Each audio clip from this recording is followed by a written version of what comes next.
The only thing I think people love more than their kid, or love as nearly as much as their kid, is their dog. And so I'm surprised that there's not a place like Disneyland for dogs that is basically the happiest place on earth for dogs.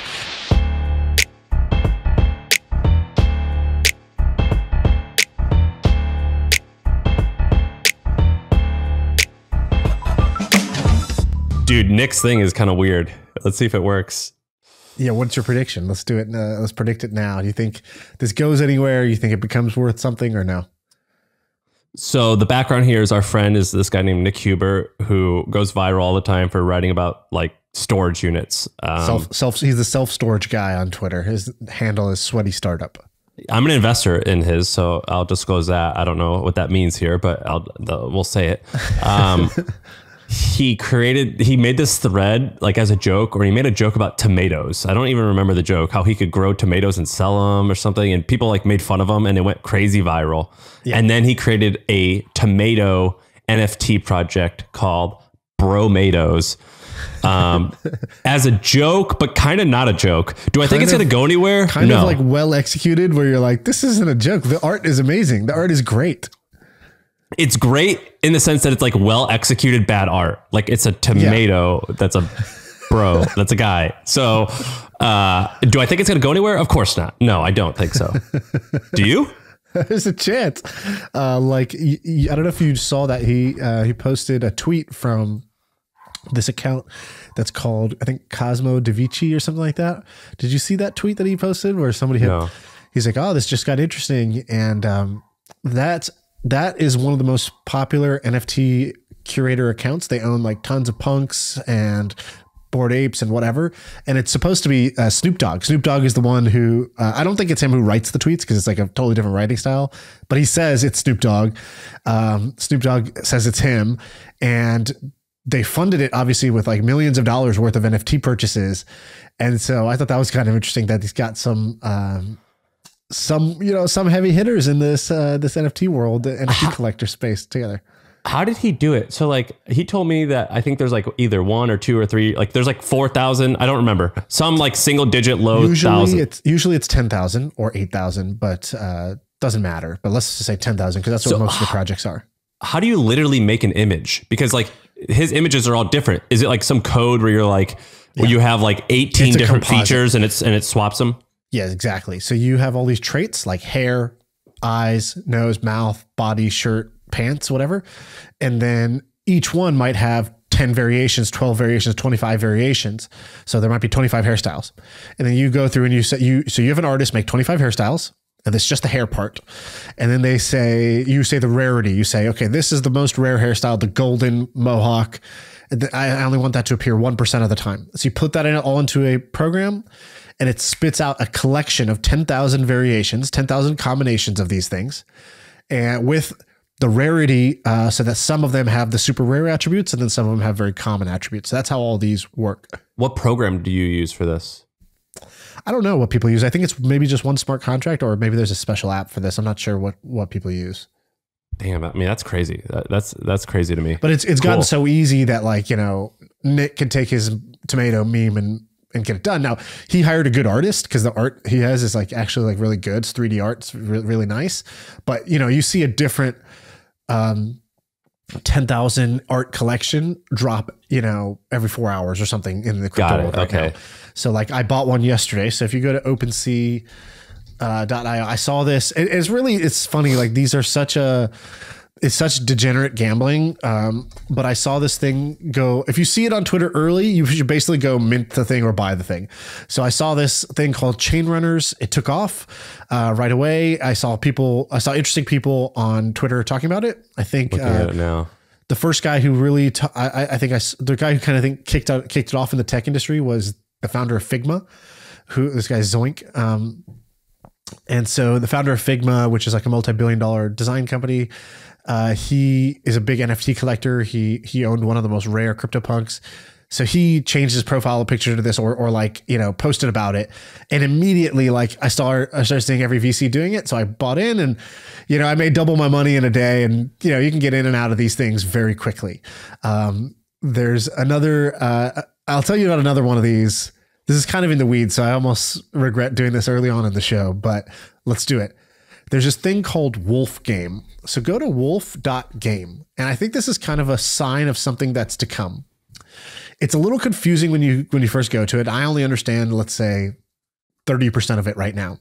But the part I understood made me think, oh shit, this is something new. So what is this? So crypto is now going into gaming. And what does that mean? It means like in the old way of gaming, you would put like, let's say a game like World of Warcraft. People who played World of Warcraft would spend thousands of hours grinding that game, playing that game, leveling up their characters, earning new stuff. And they would get zero economic value for it. So you would put, thousands of hours in and you would get $0 in return. But hey, you got the shiny helmet and your character now says level 60. Congratulations. And that was still good enough. People did that. People all around the world do that. Then games like Fortnite come out. Fortnite says, hey, you can play this game. It's about shooting each other, but you can have your character have all these special costumes. They do nothing for you in the game. It doesn't make your character any better. But if you buy our in-game currency called V-Bucks, you can buy these special like capes and swords and helmets for your character. All right, great. People spent billions of dollars on V-Bucks and bought tons of stuff in the game. And if they decide, like many people who were 12 years old playing Fortnite and dropped, $180 in the game buying stuff. Now, if they're tired of Fortnite and they want to go play a new game, that money is lost. You cannot take your items to another game. So why is crypto gaming going to be big?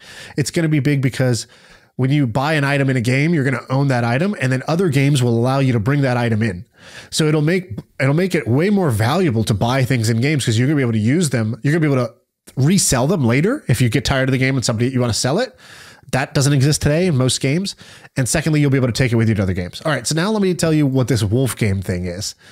What Wolf Game is it's almost like a gambling system. So you imagine if you go to the website, it's like little pixelated art, like 8-bit art. Yeah, it looks neat. Like it looks like kind of punk rock a little. Like this whole genre of people online, it totally is like the freakers. What was it called? You know what I'm talking about? Like the steampunk type of vibe. Yeah.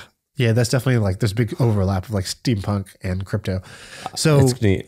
Here's how the game works in a very, again, I don't even understand the full game, but here's how it worked when I went to it. You could buy a sheep. So let's say you buy a sheep. If you stake the sheep in the barn, meaning you put your sheep in the barn, every day you're going to get every sheep produces 10,000 wool. And so your sheep is kind of like working for you. It's like farming wool for you. Okay. And wool has some value. Wool is like, it's the in-game currency. It's like V-Bucks. So you buy a sheep, the sheep produces wool for you. Okay. That's interesting. Crazy. You could also buy a wolf. If you buy a wolf or you own a wolf, here's how a wolf works. And this is the story of the game. The story of the game is if you put your sheep in the farm, they're safe because the farmers have made a truce with the wolves to say, do not attack the sheep in the farm. And in exchange for the safety, it's like a mafia. In exchange for the safety, you get 20% of the wool as a wolf, as a bribe, as a payoff. This is so crazy. If somebody ever takes their sheep out of the farm, they can keep 100% of the wool for themselves. But there's a random chance that the wolf will come eat your sheep and take all of the wool and maybe take your sheep or something like that. And so the wolf would then get 100%. There's a small chance that you might lose your freaking sheep. And so you could play it safe and pay the tax, or you can risk it for a bigger reward and you can lose your sheep. And so the whole game is basically about owning these sheep, owning these wolves, and the like random chance, the random probabilities of certain things happening. And the whole time you're accumulating wool, which has some value in the game, right? It's the in-game currency. And I thought this is very interesting. It's kind of a stupid, silly game, but it's interesting because it's a game that didn't just like add crypto at the end. It kind of started with this, like the game is designed around buy this character, the character earns you money. Buy this other character, that character steals money or collects a tax. And it's basically a game that's made to make you money. And I don't know if you know what's going on with Axie Infinity, but this is like a kind of a I mean, phenomenon. the Infinity thing is like the biggest moneymaker in the world right now, it seems. Yeah, they've made like, I don't know, over $2 billion. The game has made over $2 billion in like a year. And it's this new model called play to earn. And play to earn basically just means normally when you played a game, you played just for shits and giggles. But now if you play and you do well in the game, you actually are earning the in-game currency, which is like, could be cashed out at any time. And so there are people, we have a friend that has a team of people in the Philippines just playing the game full time. He pays them a salary and they play the game for him. And it's like an investment property. They make back 25% yield on top of the salaries that he pays them. He pays them to play this game all day. I think I can imagine who it is, because, right? You know, people will obviously see this as like kind of fucked up. I think a lot of people will have a bad reaction to that. So I don't want to say their name because oh my God, I didn't ask them in advance. All right. That's amazing. Do you want to, all right. Well, so like right now I'm looking at a sheet and you've got 1, 2, 3, 4, 5, 6, 7, 8, 9, 10 things here. Honestly, they all seem pretty good. Do you just want to like start banging through some stuff? Yeah, let's do it. Your boy went to Disneyland last week, had a ton of time. I had to skip one episode of the pod, but that made me get exposed to a bunch of new ideas. And then I got sick, so I haven't been able to work. I've just been sitting there, you know, doped up on Benadryl. So I got all kinds of crazy ideas that I want to bounce off you. The first one is about Disneyland. Okay, so I got this text from Shaan saying I'm at Disneyland, or no, maybe it was a tweet. It was a tweet. I saw a tweet. You go, I'm at Disneyland, and all I want to do is land on DILF of Disneyland's. Dad, I want to F of Disneyland. Yeah, have you ever seen this Instagram account, DILFs of Disneyland? No, but I understand it. It's basically just like hot dads that they take pictures of that are like happen to be at Disneyland that day, and they're always like doing something that's hot to the mom, like, oh, he's, you know, wiping the daughter's mouth because, you know, he didn't just leave it dirty. You know, he's changing a diaper or whatever. It's like, that's what's hot for that's DILFs awesome. of Disneyland. So that was my goal. I did not make it on a DILFs of Disneyland. Pretty upset about it, but you know, I will recover.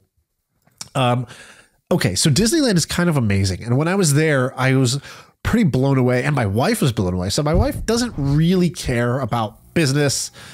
You know, she's interested in it, but she's not like a nut about it like you or me. Even she like basically grabbed my arm halfway through the thing. It was like, this is amazing. She was like, I'm kind of blown away by this guy's entrepreneurship to create this place, because Disneyland is kind of a one of a kind type of idea.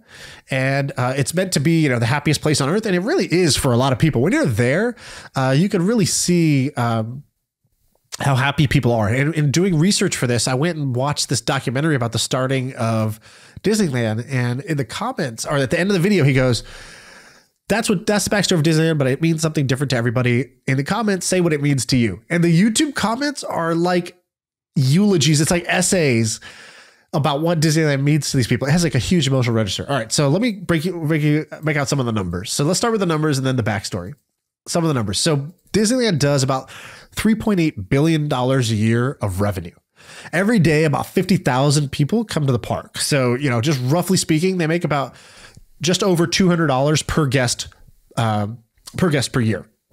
And that's not counting the hotels, the flights, and a bunch of the auxiliary stuff. So a ticket into the park is like $120, and then you spend like another $100 on food and merch while you're there. Man, I feel like it was $100 when I was a kid.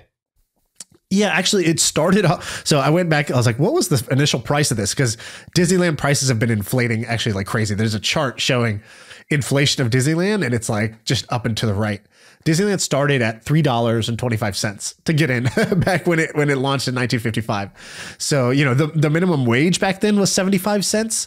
And I think the average person's income was like $4,000 or something like that. So, you know, everything has gone up. But now, you know, they basically have a off-peak, peak time. So if you go to peak time, it's gonna be 200 something bucks. Got it. Normal is like $150 and low is like $100, something like that. So, so what happened? So Walt Disney, basically his story is kind of amazing. So he grows up and he's actually from your hometown. I don't know if you know this, you probably do, but he's from Missouri. And I didn't know that. Apparently there's a place in Missouri called Electric Park. Have you ever heard of this? No. Because this is the inspiration for Disneyland. When he's 8 years old, he goes to this place called Electric Park. And Electric Park was kind of known for two things. One, it was an amusement park. And the second is it was really clean. And that's like one of the biggest things about Disneyland is really clean. So imagine having 50,000 guests over to your house, but somehow everything stays really, really clean. And that was like, he's fanatical about this. When he designed the park. Electric Park in Kansas City. Yeah, I see it. When he designed the park, he made it so that I think every 30 feet there's a trash can, because he watched guests at amusement parks and he would see that if the trash can was further than 30 feet away or whatever, they would just be like, fuck it. They would just leave it on the ground or throw it on the ground or whatever, just dispose of it in a bad way. But if there was a can within 30 feet, they would like make the effort to go toss it. And so he made it so that at any point, and I tested this out when I was there, I would often like check, okay, am I 30 feet within a trash can? And sure enough, like it's actually like legit. There's always a trash can near you. And this place is super clean. So he goes to Electric Park and he wants to be a cartoonist. He ends up working at an ad agency, and then he creates his first business. It's called Laughograms. And he's basically doing these like kind of like animated cards. But, a bad business deal it starts working, but then he cuts a bad business deal where he's owed a bunch of money by one client, and then they don't pay him, and the business goes under. And so he says, okay, let's go to Hollywood. And he tells his brother, let's go to Hollywood and let's create another business. And so they go and they create Disney Brothers Cartoon Studio. And this is where they create Mickey Mouse. This is where they create Snow White. That's the first big hit. So the company goes from like in debt or making no money to making millions of dollars off of Snow White. That was like the big win. And so he's like, okay, this is kind of working. And the business is doing all right. It's not going gangbusters. But it's afloat, and he's working on his next stories. He's working on Pinocchio. He's working on a couple other stories, and he's always had this crazy idea about amusement parks ever since Electric Park. And he takes his daughter to the local merry-go-round, and he's like, this is like so boring. Like, why isn't there something more grand than just this merry-go-round? Like, my daughter loves this, but like, this is so boring for the parents. And this is just one ride. Like, what if I made a place that was, what if I made a place that was fun for both the parents and the kids to go to, which is like a similar theme with all Pixar movies and Disney movies, which is like the movie is enjoyable. Toy Story is enjoyable to an adult and a kid. It has like two layers to it. Both can enjoy a different piece of it. And so he's like, how did they actually come about this? How did they actually like figure out the idea? So they started by doing research. They went to every theme park they could find. They went to the World's Fair. They went to a whole bunch of places getting inspiration and ideas and thinking about what is bad about this experience, what can be made better. So things being dirty, blah, blah, blah. And he's like, okay. He starts thinking about the design of the place. And Electric Park had this train that went around the whole park. And so if you go to Disneyland, that's still the thing. Right when you enter, there's a train, and the train will take you around the whole circumference of the park. And he's like, all right, I'm going to build. And he used to tell people, one of these days, I'm going to build an amusement park and it is going to be clean. And he takes two guys off of Pinocchio and he says, hey, listen, I want you guys to start working on like Secret Project X. And he's like, it's a shame that when people come to Hollywood, there's nothing to see here. Like, people all around the world have heard of Hollywood. They come here. There's the sign where it says Hollywood in the letters on the hill, but there's nowhere to see Hollywood. Hollywood is. Dude, I'm so out of it. Is Disneyland in LA? It's in LA. Yeah. Oh, it's in like Anaheim. In Anaheim. Okay. For some reason I thought it was in Florida. That's Disney World. Got it. Oh, dude, okay. You're like not in Disney. You're not in the Disney World at all. Okay. So I know a little bit, but come on, Disney World to Disneyland. That's an easy confuse. No. That's fair. That's fair. So Disneyland came first. So he basically is like, guys, if anybody came to even see our animation studio, they just see a bunch of dudes hunched over drawings. It's not very impressive. Let's build something amazing in Hollywood. And the guys get super excited. They start doing research, but then reality hits. They're working on Pinocchio. They got to ship it. They're working on Fantasia. They got to ship it. Then World War II happens. So all of World War II happens. And then he comes back because he hires this guy, Kimball, to work in his studio. And Kimball's like this junior kind of animator guy. And Kimball invites all the coworkers over to his house for like a barbecue or a birthday party or something like that. And in the backyard of his house, he's like, oh, by the way, you guys don't know this, but my hobby is I build these little trains, almost like the steamboat style train, but like it's like a life-size thing, but it's very small. It's like, one like whatever, one link of a train, basically. This guy's name is Ward Kimball. If you Google him, he looks like a cartoon. And you can see his train too. So Walt goes to this thing. He's blown away. He's seeing the train up close, and he's like, dude, Ward built this thing. Okay, the whole Mickey. He says when he comes back to the office, he sends a memo. He says Mickey Mouse Park is back on, and he tells the shareholders. The shareholders say, don't do it. Movie studio is already on edge. This sounds like a big distraction. It's against the charter of the company. We don't want you doing this. He says, okay, no problem. I understand. I'll create a new company. So he just creates another company to create the park. He's like, I'm still going to do this, but if you don't want in, I'll do this myself. And he calls it like Red Law or whatever, something like that, which is like, Walter backwards is kind of the way he names it. He starts working on it. And so he's like, all right, how do I fund this thing? He thinks it's going to take $5 million to build Disneyland. And in actuality, it ends up taking $17 million to do it. And so he's like, all right, how do I fund this? He takes his life insurance policy and he takes a big loan against that. That gives him like, $100,000 or so to go do this. Then he sells a house that he had in Palm Springs. So that's like the next seed money. He goes through that pretty quickly.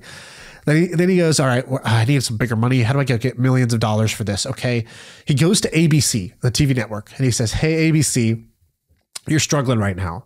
You don't have much TV programming. I will create this program called like The Wonderful World of Disney or something like that. I'll create a TV show for you that'll air every Sunday if you invest in my park idea.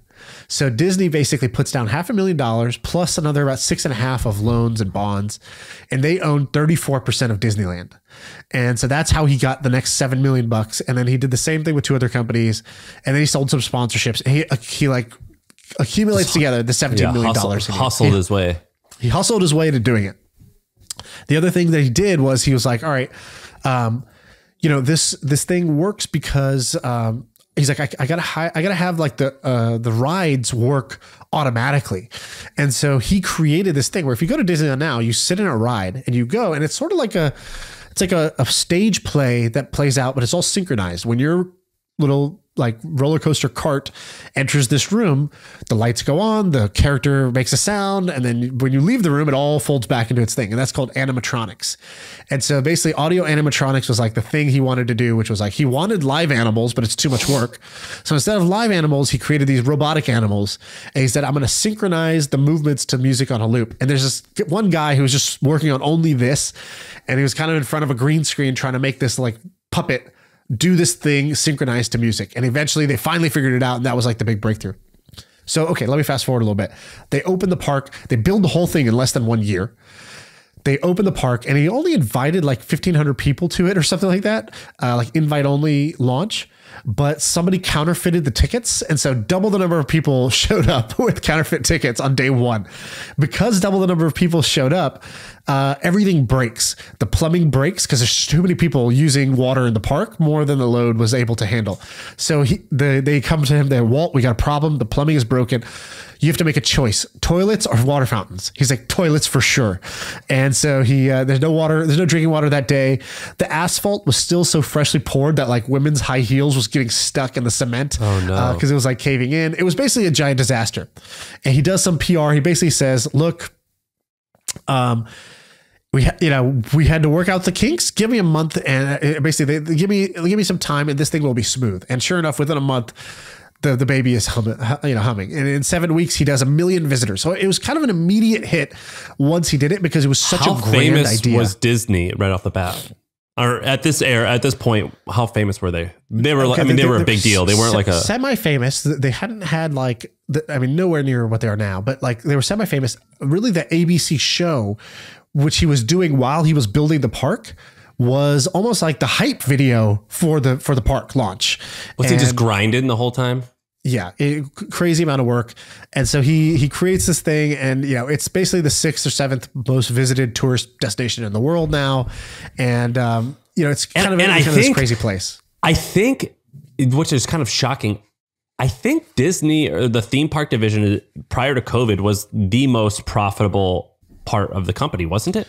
Except for, well, not profitable because they had a lot of expenses, but in terms of gross profit, yes, because they had a lot of revenue and a lot of expenses. But now Disney Plus is like the bigger thing because Disney Plus is like pure profit. Disney Plus basically took all that IP that people loved and created a streaming service that's. But like before that, before COVID, before Plus, I like Disneyland. It wasn't a project. It was like a major value creation. A lot of value was created there. I wanted to know: is this a loss leader or is this a cash cow? And it's more like a cash cow. It's hard to tell because every company's like accounting makes everything look like it's like losing money. You know what I mean? Like accounting can make something look amazing or terrible regardless of it. But you know, the parks division, parks and resorts was doing, you know, billions of like, I don't know, like $30 billion a year or something crazy like that. So it was, you know, obviously became a smash success. When he wanted to do Disney World in Florida, he creates 5 stealth companies because he's like, Disneyland was a hit. He's like, I'm looking for the second location. If anybody finds out where I'm looking, the price will go up. So he creates 5 shell companies. He starts buying up land in Florida. Sure enough, it leaks out. The day after it leaks, the price per, I think, acre went from like $180 an acre to $18,000 an acre. So basically, he couldn't buy anymore once the news leaked. And you know, he had this like kind of like inspiring vision. So he's like, Disneyland, I want this to be the happiest place on earth. And he's like, I want people to have no problems when they're here. I want this to be an escape from your problems, in real life. And Disney World, he's like, he created this thing called Epcot, which I don't know if you've ever heard of Epcot, but Epcot is basically, Isn't that like a government agency? No, it does sound like it though. Epcot is like right next to Disney World. It's this huge dome looking thing. And it stands for, it's an experimental, what is it? It's experimental prototype community of the future. Something like that, of tomorrow. And that's what it stands for. And so what he did was Epcot is basically like, it takes the cutting edge of what the future looks like and it creates like a mini simulation of the future. So you can go and see the latest, what the future is going to look like in terms of technology. Did you go? I've been once when I was a kid. Yeah. And it's kind of amazing. And so, and he's like, you know, but all of these projects, I'll read you some of the quotes that I thought was pretty great for him as like an entrepreneur. He goes, I want this to be the happiest place on earth. I want parents and kids to have fun together. He goes, when it came to Epcot, he was saying, where is it? He goes, I want this to be a living blueprint of tomorrow. I want this to be an always evolving thing. Epcot is never going to finish because tomorrow will always be different than today. Disneyland itself will never be completed. It will go on as long as there is imagination left in the world. And so since then, you know, they built the park for 17 million, but obviously they pour in like hundreds of millions of dollars every year to upgrading the parks, changing the rides and the themes and all that stuff, in order to kind of keep it continuously evolving. So that's kind of amazing. I brought up Six Flags to you a while ago. Do you remember when I brought that up? Yeah. So the guy who invented, I don't know if he invented, but he inspired me and he kind of invented the genre a little bit of email newsletters. It's this guy named Bob Pittman. And he had this accelerator called the Pilot Group. And basically he funded a bunch of entrepreneurs and he taught them he's like, here's what I think you should do. And like 5 or 6 relatively big name companies came out of it, like Pure Wow, Daily Candy, Thrillist, which is now a multi-billion-dollar media company called Group 9, and like 2 or 3 others that someone here would recognize. I forget what they're called. And he did this newsletter thing and he like made it huge. Prior to that, he was the CEO of Six Flags. Oh, really? Yeah, which is kind of interesting. And before that, he was like on the founding team for MTV. He was the first CEO and president of MTV. And his big thing was prior to starting the newsletter businesses, he was the CEO of Century 21 Real Estate, which is a multi-billion-dollar thing, Clear Channel Outdoor. He was the CEO for a minute of AOL, and then he was the CEO of Six Flags. Super impressive. It was a killer company when he ran it. And I think pre-pandemic, they had too much debt, but it was making good money. So these companies, I think, are pretty badass, actually. And they're going to roar back right now. If you started working on this 2 years ago, you'd be in an awesome position. Right.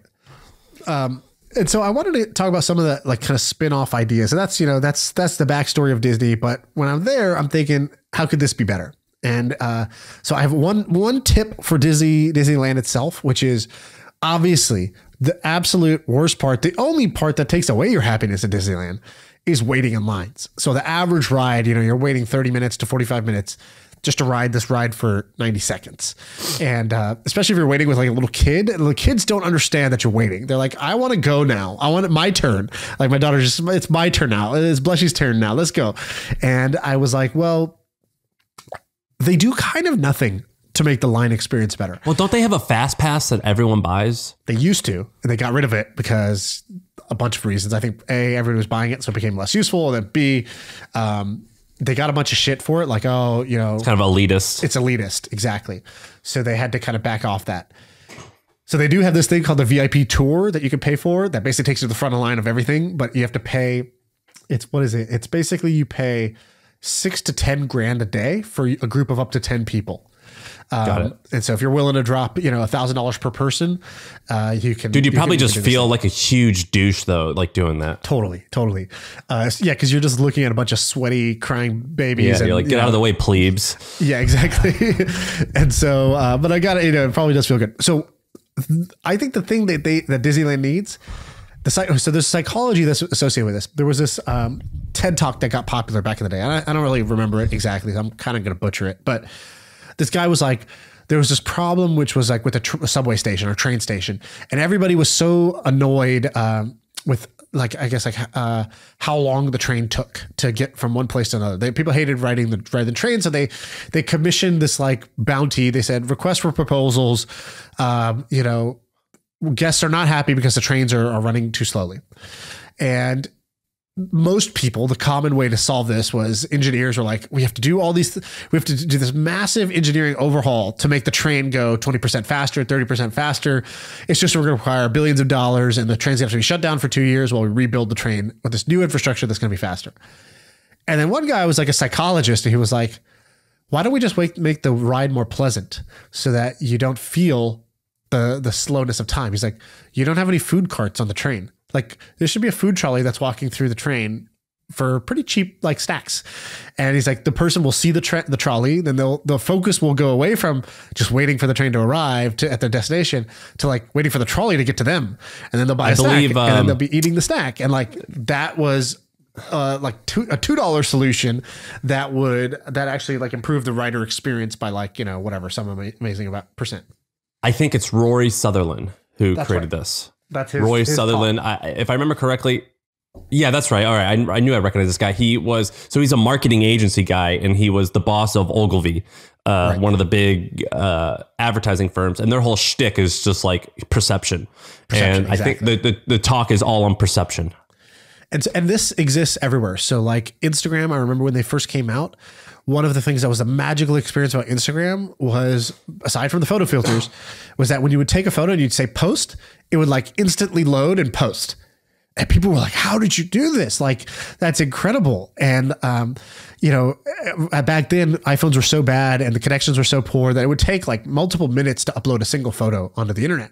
And these guys were doing it in a few seconds. It was like 2 seconds. But they weren't probably actually uploading it. Well, they actually were. So first he was like, dude, why don't we just like say it's done and then it'll happen in the background and like whatever. But people would go check and they say, oh, it's not posted here. This app doesn't work. So what they did was they realized, oh, what everybody does is they wait till the caption's done to start upload. They wait till you the photo, the filter, the caption until they start uploading the photo. What they did was they separated and they would do it all on one screen. So what Instagram did was they would let you take the photo and filter it. And then they would say, next, you'd hit a button and then you'd start to write your caption. And they knew people take like 2 minutes to write their caption. Like they're trying to think of what to say. And during that 2 minutes, they would just upload the image in the background. And so the image was already uploaded back then, like during that wait time. And so they, instead of making you wait, they did it while you were already doing something else. And that was like a big thing. So this perception stuff actually does have an impact on products. That's what I think Disney needs to do. I think they need to. Another example of that is when Uber first came out, and maybe they still have this. When you pull up your phone, or when you used to pull up your phone, they would show you all of the cars in your area. Crawling around the map. Oh, yeah. They're so close to you. And I think that was faked actually initially. And it was fake. It wasn't real. Yeah. And it wasn't real, but it would make you feel like they're everywhere. And if you just click it now, it's about to be here. And sometimes, I don't remember why, if it was random, you would open it up and there'd be no cars around. And you're like, oh, F that. I'm going to go to Lyft. Right. But it was fake. And this idea, there's this great book called The Design of Everyday Things by Don Norman. Yep. And it's a famous book. And in one of the principles of great design is you need a feedback loop. For example, if you were to click a button on your computer, like a submit button, and it wouldn't tell you it was submitted or something like that, or when you close a door and you don't hear a click, right. that lack of feedback, it's annoying and it's disturbing. It bothers you. And so this is kind of in line a little bit with that. Yeah, totally. And so I think what Disneyland needs to do is they need line entertainment. They need something to happen in the line to keep you occupied. They need to extend the ride essentially into the line. There needs to be things built into the line, little characters that come out, things that drop from the ceiling, little magical snowflakes that fly out every 2 minutes, candy that gets thrown into the crowd, whatever. Something needs to happen in the line. That's my one tip for Disneyland. Okay. Besides that, I was thinking, why aren't there more of these? So Disneyland was built in 1955. And you have Six Flags, you have kind of smaller adventure parks. But what are the other opportunities here? So I think if you take the elements of it, you have a target, which is, let's say, kids. You have IP that they love. So, they're excited to go see Mickey Mouse and Lion King and Aladdin and Buzz Lightyear from Toy Story and all these characters that they've seen in the movies. They get to see them in real life. That's the big thing. And then you have rides and you have food, and you have parades and amusement, entertainment that way. So what other niches are do you think that there's other business opportunities as somebody who is like a Walt Disney, somebody who is a creative mind could go build today? What do you think is out there? Yeah, I think there's many, and I think that we've actually talked about a few. So the first one, which people laughed at, but it's kind of amazing, was the Museum of Ice Cream. Right. And I thought that was amazing. Another one is Meow Wolf. Meow Wolf is this business that has locations in Arizona, New Mexico, and Vegas, I think. I don't remember where else. Supposedly they do north of 100 million in sales, and it's basically it's like if Cirque du Soleil was a museum. And you could walk around and touch different art, and it's kind of all in your face, and it's kind of interesting. I think you can do that. I think that there's one thing that I think is kind of amazing that's out right now, which is it's called the Van Gogh experience. And so I like Van Gogh stuff. My wife is huge into that. And so we pay money and we go to the Van Gogh experience. And so I do think that there's little niche things that you can do related to this. I think that what I would do is I would look at what the most popular exhibits of science museums and art museums are, and I would make something special out of it. For example, do you remember 15 years ago, the body, what was it called? Bodies, I think it was called. Bodies, I think that's all it was. It was a huge hit success. Right. And you'd go to all the science centers or whatever they're called, science museums throughout the country, and they have real life bodies that cadavers that were donated, and they dissected them and they tell you how the inside of the body works. I don't know if that's a mainstay somewhere, but that's a good example. What I would do is I would look at all the science museum and all the art museum exhibits that are the longest lasting, as well as all the Broadway stuff that's the longest lasting. And I'd be all right, well, those are all hits. Why are they hits? Right. Things that IP that people love. Yeah. I think I think that the trick here is unbundling. So I don't think you want to make the full theme park.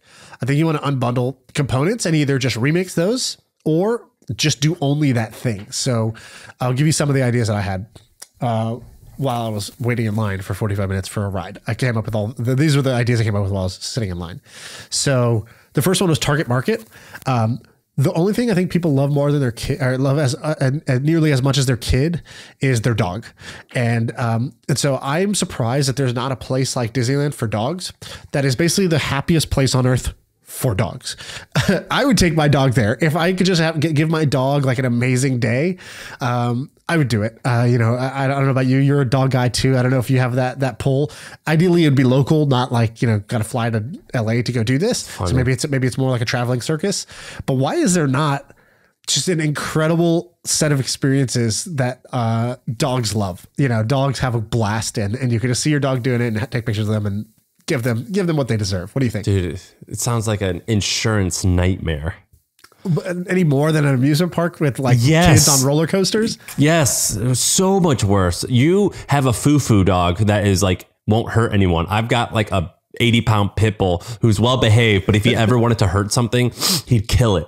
And it sounds like it'd be so challenging to like. I mean, I would be stressed out about that constantly.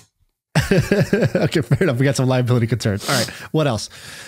We've talked before that IP. How do you get great IP? So Disney obviously used the Disney portfolio of IP: Mickey Mouse, Goofy, Donald Duck, whatever. What are the new forms of IP? So I think if you ever use YouTube for kids, you're like Cocomelon, Blippi. These are characters that they watch just as much as like Disney movies because it's all on YouTube. So they're on YouTube. They're invented by like kind of individual people there.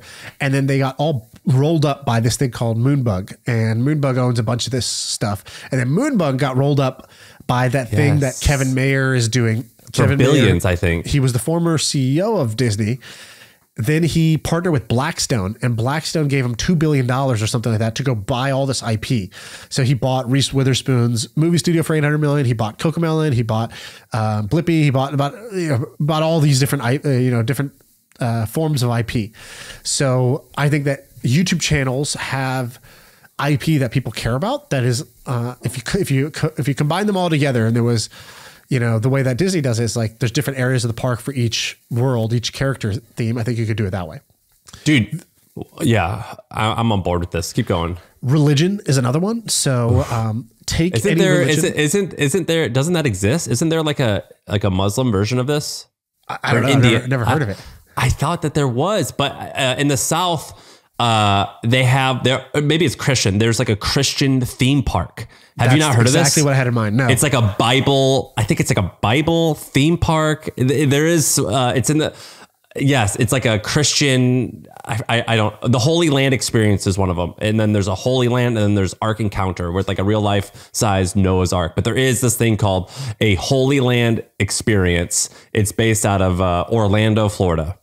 Yeah. Okay. I don't know if that does well or not, but I could see a religious themed theme park doing well, right? The merry-go-round, that's Mary. You got Jesus's jumping ride, whatever. You just go totally fun with religion and try not to be blasphemous. Okay, so it's a nonprofit, so you could actually go and look at all their expenses and revenue. It looks like it brings in $10 million a year in ticket sales.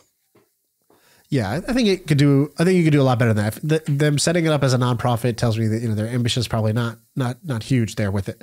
So I think you could do that with any different religion. Okay, what else? The other side of it is like you unbundle parts of the experience. So maybe the parade is amazing, and like the parade is one of the experiences that you could just offer individually, or maybe like Museum of Ice Cream. I think that's a good example. Is it takes the go take cute photos in front of all these different backdrops and with you in some costume. I think it unbundled that and it just offered that. There's no roller coasters. It's just the photo part. And so I think there's a whole bunch of things here. And I think this is going to get bigger because as the world gets increasingly digital, there's going to be this demand for real world experiences, but the real world experiences can't be something that I could do digitally just as well. It has to be unique and it has to be sort of exhilarating in a way that it's a reason to get out of the home. It's a reason to get away from a screen. And so things like we've talked about in fitness, like Tough Mudder or Spartan Race, things that are like, photo things like Museum of Ice Cream. And now I think that theme parks are another one where there's a big opportunity to do this well. So I used to work for that TV show. I've talked about it a bunch, American Pickers. And we had this store and it was in Nashville. It was a really small store, maybe 4,000 square feet or less. It wasn't very big at all. And people would complain all the time. They're like, oh, I thought this was going to be huge. It was tiny. And people would come from all over the world, Australia, Europe, all over the South. I mean, people from the South love this crap. And they would come and it was free to come and they would just want to look at all the items that they'd seen on TV. Right. And I remember correctly and this was in 2010-ish, when a good day, we would sell 30K in t-shirts and mugs just at that store. We would crush it just off that store. If I was a Mr. Beast or someone who wanted to partner with Mr. Beast, or there's a bunch of these YouTubers, they do a lot of interesting things. There's this one guy, I think his name is Petcock. I forget his exact name. He's this older guy on YouTube with 20 or 15 million subscribers, and he shoots every gun. So like any type of gun you can imagine, he has like shot it, like an old revolutionary gun or some like weird experimental shotgun. And it's got a huge following, but he's in the middle of like, he owns like a plot of land where it's like, you know, you could do anything you want. Right. Same with there's a couple other guys named, there's another YouTuber named Roman who's got, he's based out of Ohio. He's got this massive plot of land and he's always like inventing all these weird go-karts and shit. Or Mr. Beast always does this weird, like epic stuff. If I was a YouTuber, I think you could create like these epic experiences. Do you remember that thing called, do you remember Woodward? No, what is that? So Woodward was this, it started out, I think in Pennsylvania, and it was called Woodward Camp. And it was a sleepaway summer camp in Woodward, PA. And it was a huge outdoor skate park with bunk beds and stuff. And as a kid, you would pay 2 or 3, I don't remember, thousands of dollars. It was expensive enough that like my parents never would have done it. And it's in this rural area, and they you pay all this money to go to this like sleepaway camp, and you skateboard and BMX and do all this like crazy shit as a kid that you like think that like that you see on Rocket Power or whatever. And it crushed, and it eventually was sold to Powder, or what is it called? Powder. It's like the largest or Vail Resorts, one of those. It's like the largest private equity land owning and resort companies in the world, and they eventually bought it for a lot of money. And so anyway, I think there is a lot of movement here. You saying the Mr. Beast thing just reminded me. Did I talk about this movie, this documentary, Boys State, on here? Did I talk about this? No. Have you watched this thing? No. Boys State. Unbelievable documentary. Gotta watch it. It's on, I don't know if it's on Hulu or Apple TV Plus or something like that. It got recommended to me. I watched it. I loved it. So what Boys State is, it's a camp. It's a 1-week camp, I think in Texas, and Austin. It simulates Texas politics. So you get there, and it's like on day 1, you get divided into like kind of their version of the Democrats and Republicans. It's like, you know, you join Team Blue or Team Red, and immediately they become like super fucking tribal and like hate the other side, which is hilarious because they just like, it's arbitrary. It's completely arbitrary. So what this documentary is it follows one session of Boys State. Hold on one second. I'm actually looking at the notable alumni from, it's like everyone, there's like hundreds of famous people famous politicians who went to it. Yeah, exactly. So you go there and you get divided up. So you're on the blue or the red team, Democrats or Republicans. They call it something else, I forget. And then the documentary follows what happens that week, which is you run, the party basically nominates people. So you can say, I want to be governor. I want to be treasury. I want to be, vice governor, whatever the offices are. So like there's a handful of roles. You first, debate, or you nominate yourself, and then you give a speech, you debate in your party to be the nominee for governor. And then you run against the other side. And so it's kind of an amazing documentary because it just shows how instantaneously these politics games just completely infect your brain and change the way you act. And like these kids who are like, I don't know how old they are. They seem like they're in like 8th grade or so. I could be wrong on that, but they're acting just like a politician acts. They're like making promises. They're talking about what's wrong in the country, and one side loves guns and the other side hates guns. And it's literally such a simulation. And then it follows the election, and the election happens, and it kind of culminates in like, it follows these 5 characters, and it culminates in one of them winning the thing. And, it's just a crazy documentary. So I think that experience of a camp is kind of interesting too, to me. I think this has been going on for like 70 years. And like you said, a whole bunch of like famous politicians went and actually did this when they were kids. And when you said Mr. Beast, that reminded me of like, why isn't there a creator camp? Like, okay, why we talked about Boy Scouts going under and like who's going to replace Boy Scouts. If Mr. Beast basically said, come to this 1-week sleepaway camp and become a creator, like create your channel.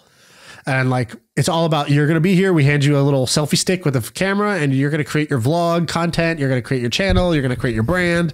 You're going to have your fans. You're going to follow each other's channels. And like, it's just a place to like come to learn how to be a creator.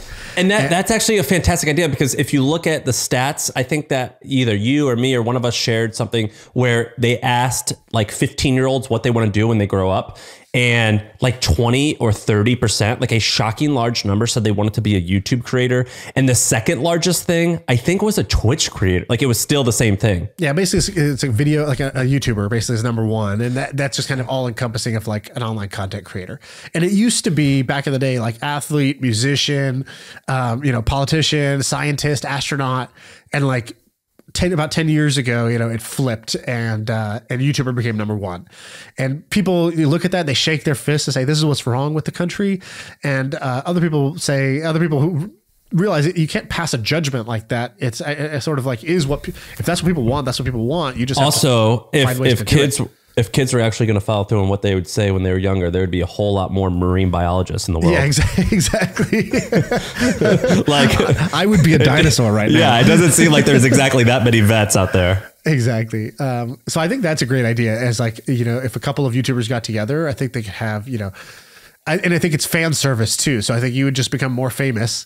You'd build fan love and you'd print like, I don't know, $20 million every summer. Running your camp. It's a pain in the ass, but you could do that. And I think like I went to a space camp from NASA when I was like in 5th grade. Did you really? Like the state of Texas, they sent every 5th grader to it. So it's kind of amazing. What? Yeah. And they only did it once. So I was just lucky to be in that timing. Oh, I wanted to do that when I was a kid so badly. It's an amazing thing. You go there and you get to be in a rocket ship and like you get to play commander and like do all this stuff. But I feel like for many jobs, there's a version of that. Like, I think people are fascinated with prisons. I think they're fascinated with the police. I think they're fascinated with the army. And like, if you could create like amusement parks or simulations of that, where you get to take your pictures, you get to touch the stuff, you get to see how it works, you get to learn some things, people will pay for that. And I think you're going to see more out of home experiences like that get built. Can we move on to the shitty Billy of the week? Yeah. Or do you want to go to a different one? No, it's good. It's just a crazy story. I don't even know what the point of this. Point of this one. Let's go to a different one. Then we can do a different one. All right, let's do a quick one. Quick idea. I saw this. It kind of caught my eye. This guy, what's his name? I'll give him credit real quick. Somebody sent this to us in the Facebook group, and I thought it was really interesting. So it's this, specialnames.cn. So what's the guy's name? The guy's name, Mike Benitez shared this. So specialname.cn. What is it? Basically, there's a story that came out of this girl who paid her way through college. She's basically made a few $100,000, and all she does is she names Chinese babies with American names. So basically in China, every Chinese person typically will have a Western name. So, if their name is hard to say, they kind of know that for business purposes and travel purposes, it's just easier to have to be like, yes, I also go by Mike, or I go by Emerald, or I go by, Samantha. And so, but the problem is, it's not your native thing. So if I tried to pick a Chinese name right now, I might pick something that's really weird or off. Like it doesn't sound quite right. And so you see these things where Chinese people would name their baby like Rolex, would be like their Western name. It's like, no, you shouldn't have picked that one. Like, that's kind of a strange name. If you were trying to have like an easy Western name, you actually like backfired. So what this woman's service is, you can go to specialname.cn, and the site is hilarious. If you go to the website, it's like, are you on the website? It's like, yeah, I'm looking at it now. comical. Look at the counter. It says the baby we named, and it says 1 million. They've named over 1 billion babies, but the English is off. Yeah. Well, the actual site's in Chinese. I think it's a Google Translate that you're looking at. And you just say boy or girl. I think you submit some information or a picture of the baby, and she just closes her eyes basically and says Jasmine.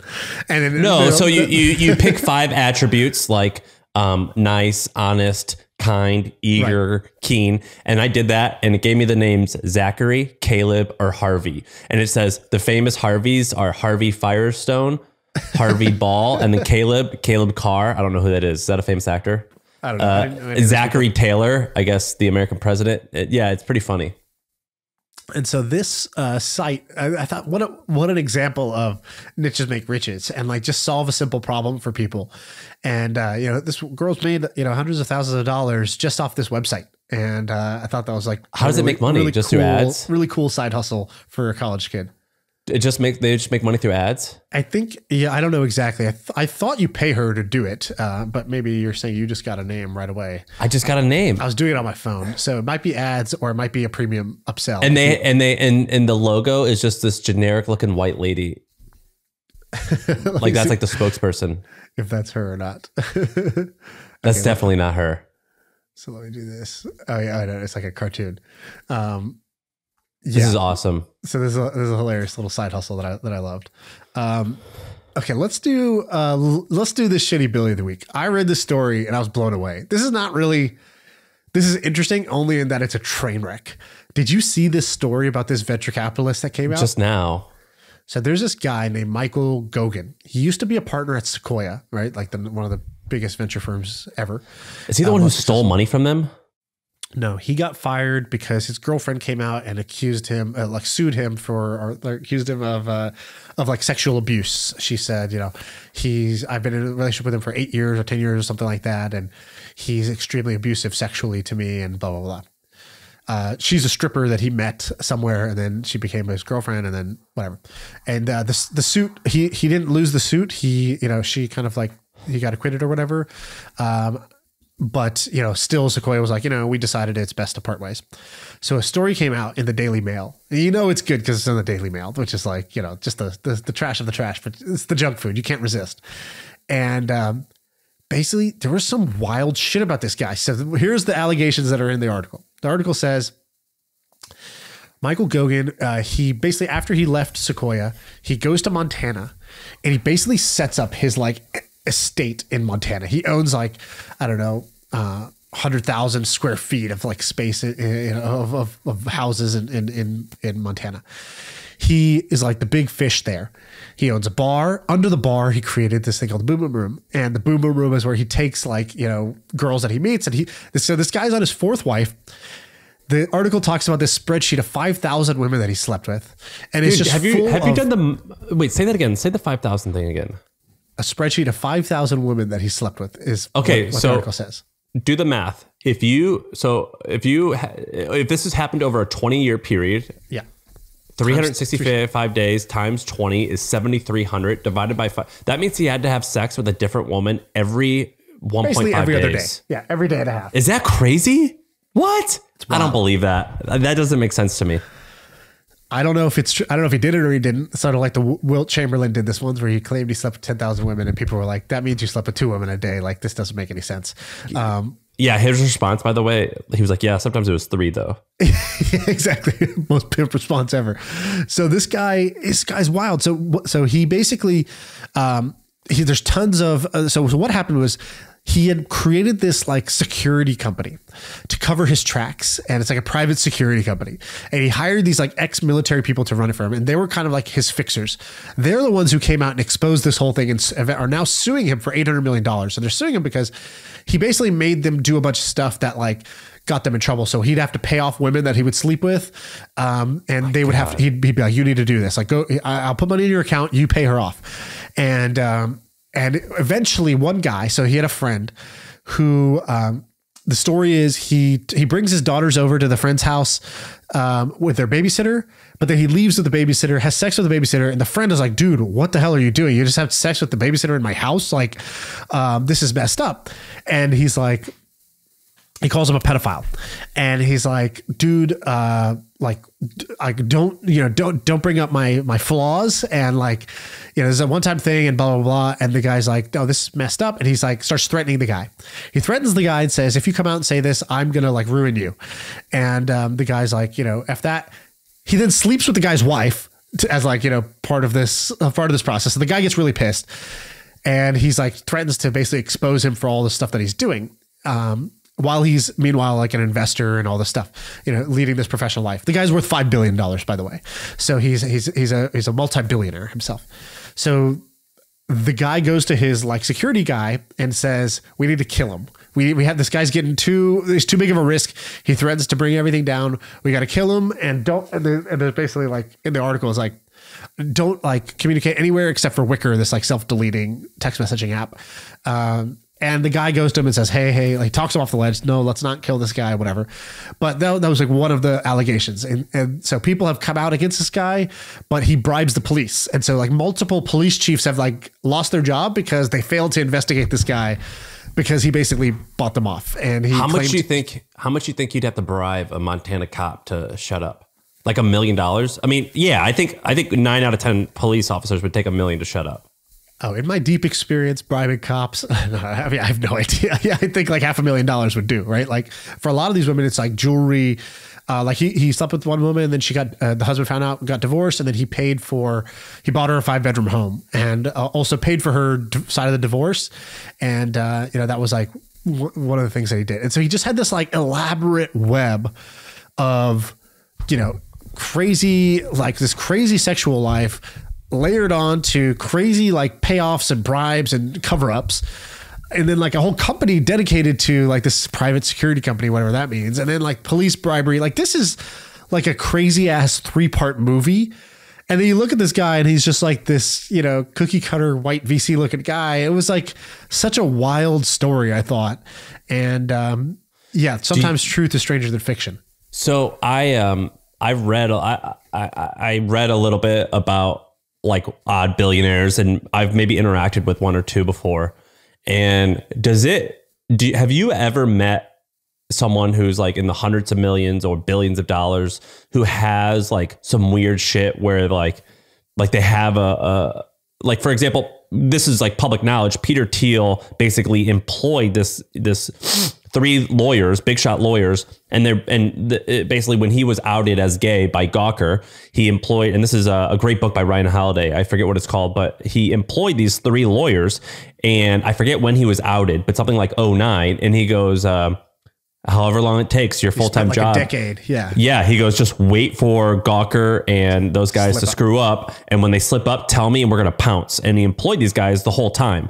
And there's some crazy stuff about Peter Thiel. Like, for example, in the book, they said that he has a black Mercedes with the engine on everywhere he goes in the world. So like, that's what it, like he's got a team, and they have to have a car like at all times. And he also has land in New Zealand because he's a little bit nervous about apocalypse. And so my question is, do you think you've ever met like a billionaire or someone like that who's got some of these weird ass things, like a security force who does exotic things like this? A fixer. Yeah. I think so. So I worked with this guy. I've talked about him before. I worked with this crazy kind of like the Filipino guy. Yeah, in Indonesia. Crazy guy in Indonesia that was, I talked about him before. I mean, he's like a dropout in grade school, self-made. I think he was worth $500 million, kind of like at his peak. And $500 million in Indonesia is like, $10 billion here in America. And he had a crazy elaborate like business, like him as my boss was really weird. Like he was a really insane boss. I told you, he had a giant projector in the office, like on the wall, that had everybody's computer tracked, and your productivity was like this, like he bought the software from Boeing and basically used it to like show like your little square would flash red if you weren't being productive enough. And I don't even know how it was like measuring that, like just how much you were typing, I guess. I don't know. And it was like this intimidation thing on, he had 4 women that just managed his email. Like if you did good in a meeting, he would walk in the next day and just hand you keys to like a new Mercedes that's outside. He's like, this is yours, drive it around. And like, he did crazy shit like that. Like, I remember a meeting once where a friend of his came in from Singapore, and they were basically just openly talking about like a insider trading / pump and dump scheme that they were doing. And I was like, whoa, that's like crazy illegal. And they were like, yeah, it's great. We're going to make so much money. This is going to work. It's going to be awesome. You said this is illegal. I didn't say it. I was sitting there in the room being like, in my head, I'm 20 years, I think I was 21 years old. Like I didn't know shit about shit at that point, but I knew enough to be like, I think this is wrong what they're talking about. And then he would, every day after work would take everybody to the bar, or whoever his kind of like insider crew was. And 2 girls would be there. And those were like, his escorts for the day or whatever. And like, that's just the way he did business. And he bribed officials, and he did all kinds of stuff. He ended up in jail. He ended up dying in jail. He actually died this year. And, this was like a pretty crazy life. And I worked with this guy for only like 3 months, and then I left and I came back and started a startup here. But like, that guy was wild. Like he lived a wild life.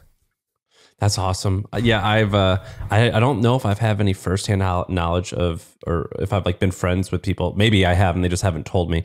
But I do believe that like people like this guy, this Goguen guy, I don't know. I haven't heard of this. This Goguen guy is like on some Jeffrey Epstein shit, right? Like this is a modern day Jeffrey Epstein situation. Maybe I guess it's not underage girls. I guess that's the difference. But like, basically, just like a harem of women and cover-ups and bribes and intimidation. And he's got this bunker and he's like bribing police. And like, if these things are true, which you don't know if they're true or not, but this thing came out, it's pretty crazy. It's a wild story. Yeah, this is crazy. I didn't know about this. I would believe, just based off what I believe, this could be very true.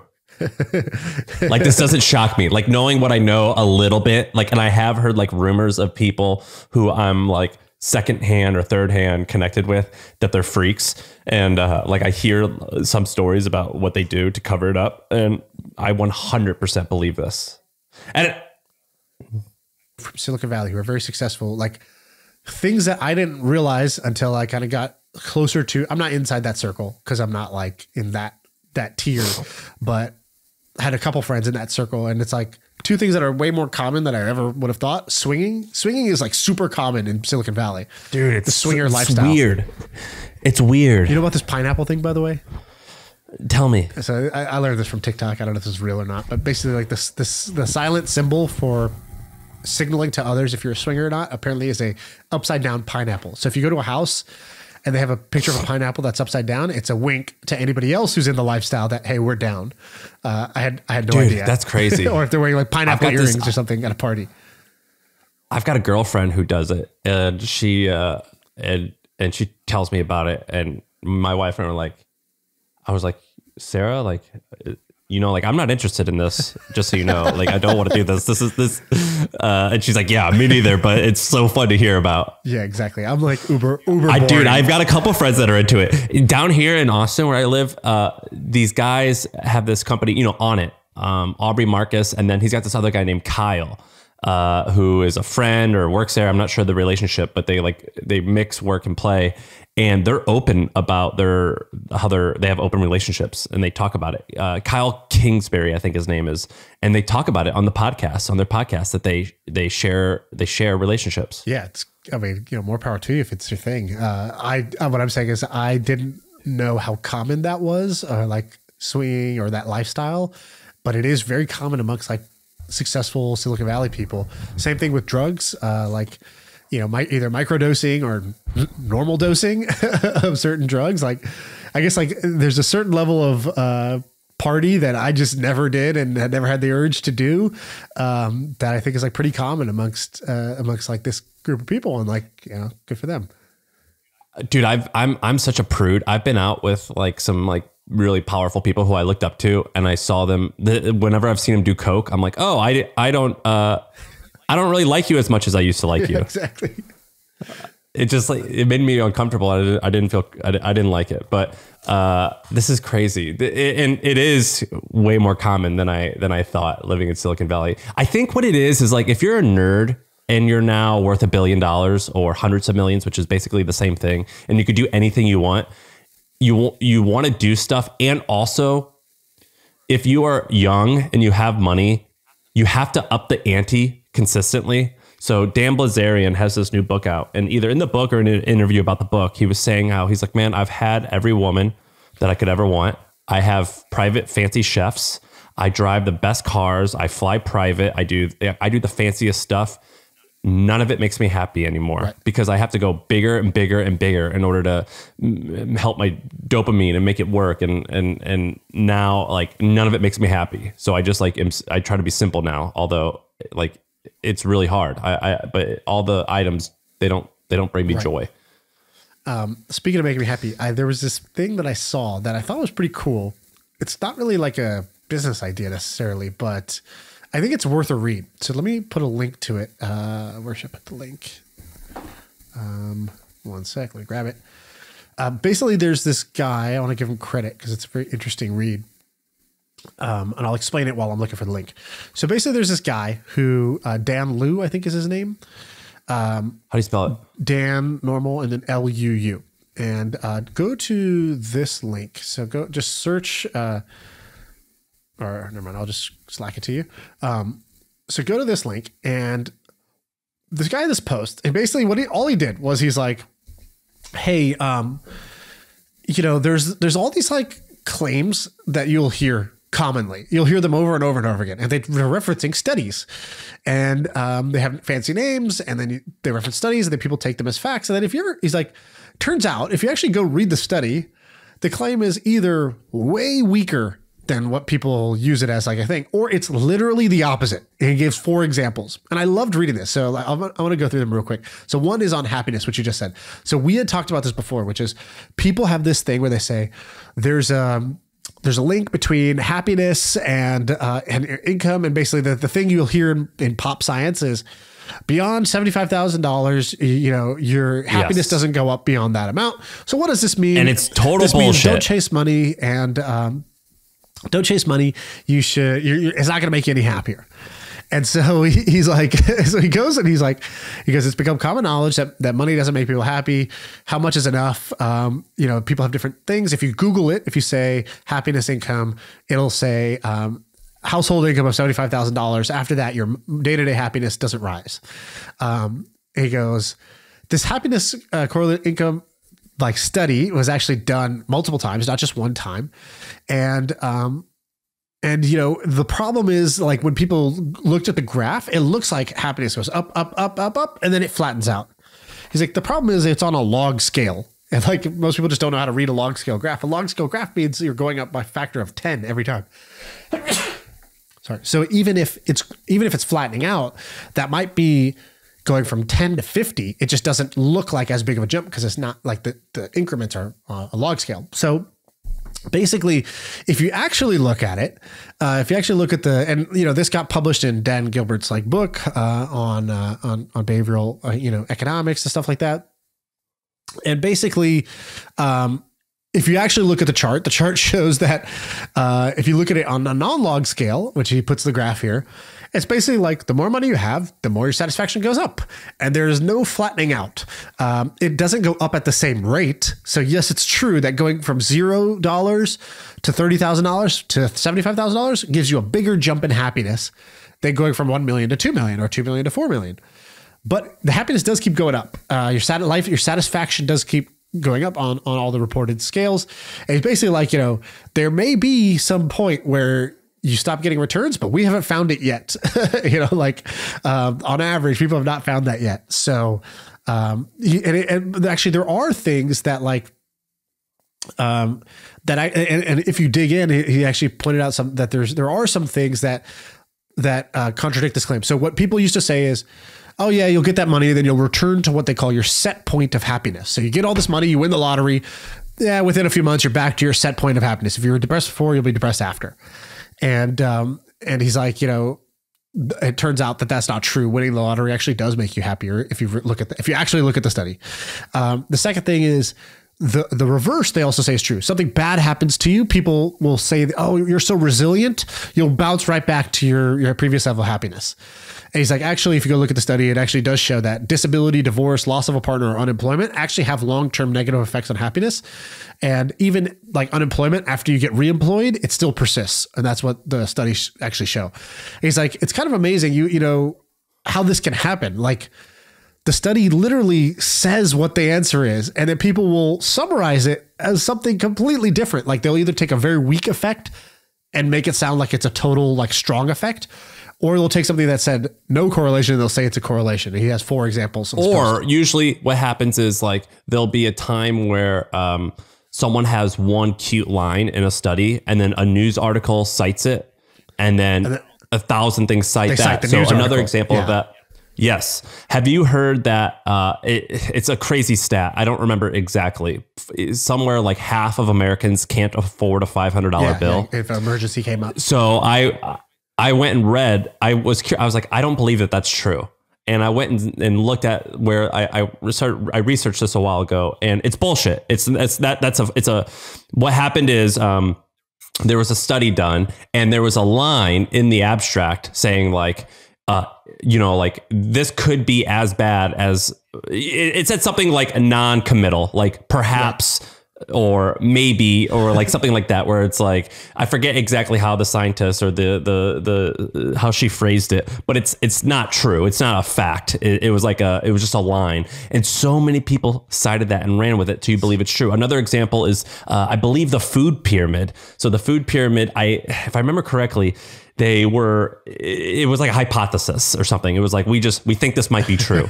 And like some people were just kind of it was like a project someone was tinkering with.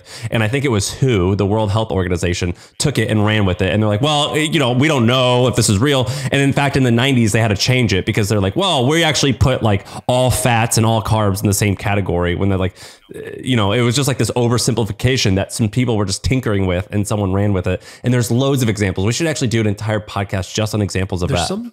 Another one is like, dude, have you ever heard that you could see the Great Wall of China from space? Yeah, I've heard that. Is that not true? Of course it's not true. If you could see the Great Wall of China from space, why couldn't you see like a highway? Yeah, it's true. The height wouldn't really matter. Because it's so easy to get these one-liners and run with them. And they're really cool. You could find a lot of them in interesting studies. And I've actually been learning, this guy named Peter Attia has this really good blog post on how to read studies. And so I read health studies all the time, and you can go and read them, and they'll make these broad claims, but you'll say, oh, well, you tested this on only 20 people, and these 20 people like called you or checked in with you occasionally for the like 3 weeks. Like they called you every other day. We don't know what they were doing throughout the day. Like there's just so much information going on. Who knows, exactly what happened. It's not good enough to say it's a fact. There's a name for effect. I don't remember the name of it, but it describes this phenomenon. The name doesn't really. Is it Dunning-Kruger? Dunning-Kruger is a good one. That's in this thing that he talks about. But there's an effect like this, which is like, there's something that happens where you read a newspaper story, and let's say a day to day, you read the newspaper, you say, okay, this is good. It's informing me. I trust this. This must be true if it's here. And then you read about something you know about, and you actually see, oh my God, like I actually know about this. And this is actually either not quite right, totally off, or it leaves out some important information. So you would think that people would, once they have that experience, they would like readjust their trust in the rest of the newspaper. And the name of the effect is some kind of like amnesia effect, where like you turn the page and then you resume trusting the next thing that you didn't know about that's in the newspaper. It's like, even though you just sort of proved to yourself that like this should not be the record, the canon of like what's true and what's not about a subject. But there's this like common effect, which is that people will experience it on something they know, and then as soon as they get back to something they don't know, they sort of rebound back. I forgot the name of that, but I've seen this to be true. For me, I hope at least that was one of the biggest changes of my childhood. Was I used to think if something was in the newspaper or on CNN that like, yeah, that's what it is. And it changes it when you become the person writing it. So I became the person writing it. And, I created a website and I would write stuff and I saw people cite it. Sometimes you and I will say stuff and we're saying like around, or we're saying, I heard this crazy story about X, Y, and Z. And hopefully we think that people are saying like, this is just banter, and like, we don't. So when we do know the facts, we'll say it's a fact. So, but oftentimes we're like, I think it's around blank. And I'll see people cite us, and I'm like, well, you took that out of context. So I wasn't well researched on that. I kind of knew it. And once you become the person making the news, you see that it's bullshit. And that's why I believe that fake news, even though people are like criticizing Trump for that, I'm like, it is actually real. It's very easy to make fake. This is, what's the difference between, CNN and the WWE? There's not much. They make up storylines for entertainment. And so like, all these 3-letter acronyms, the NFL, same way. It's storylines for entertainment. And like, if you say that the news is just reality TV, right? It's storylines loosely based on reality. That's very different than, getting your information from it. And I get it. It's tiring to go try to get accurate firsthand information a lot, and people use shortcuts. And that's why the system is the way it is. But, the sooner you realize that the news is just entertainment, the faster you'll either stop consuming it or consume it with like a very severe filter that says, this may or may not be true. I'd like to cross-check this again. If it's important, I should go dig into it. And if it's not important, I should kind of like, take it with a grain of salt. This is great.